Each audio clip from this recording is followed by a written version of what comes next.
साफ सुथरा बात बताओ कि तू पति के साथ रहबू कि देवर के साथ रहबू? हम देवर साथ रहें।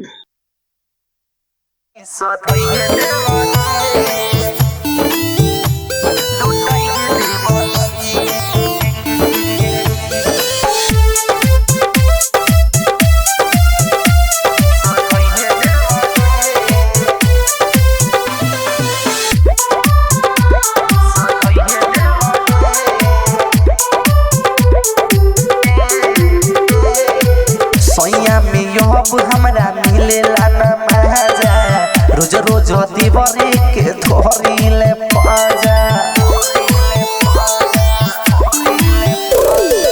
सोया में अब हमरा मिलेला न मजा, रोज रोज दीवारे के धोरीले पाजा। हमरा गंगा में डुबकी लगई है देवरी, हो लगई है देवरी।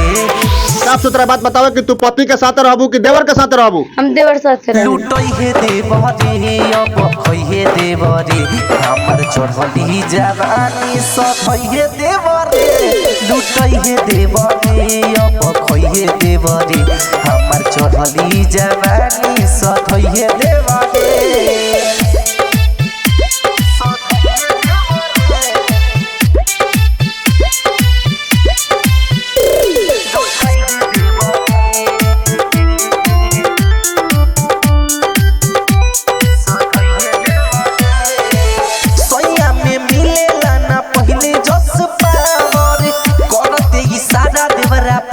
जाले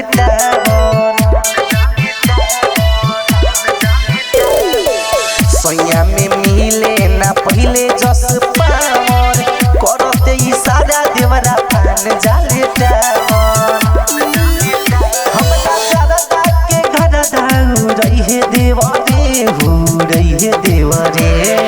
देवरे साथे हम रहें, जब सुत लेनी सब कर लेनी तो देवरे साथे रहें। लुटई है देवरी अब खई है देवरी, हमर चढ़ली जवानी सखई है देवरी। लुटई है देवरी अब खई है देवरी, हमर चढ़ली जवानी सखई है देवरी।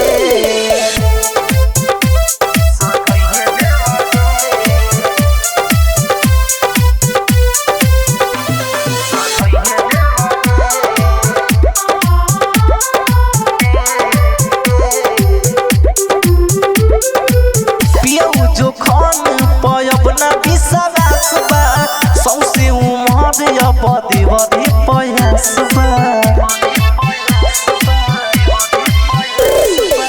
गोकुल समरिया पयबना विश्वास बा, सौसे उमर अब देवरी प्रयास बा। अपन जीव जस हलफा मचई है देवरी, हो मचई है देवरी। अच्छा एगो बात बताओ, अगर देवर तारा के छोड़ देता रहे फिर केकरा से करबू? ना छोड़े हमरा के कोई। देवर ना छोड़िए, देवर पे विश्वास बा? हां विश्वास। पति पर विश्वास नहीं है? पति विश्वास टूट देले बनी। लुटई है देवरी अब खई है देवरी, हमर चढ़ली जवानी सखई है देवरी।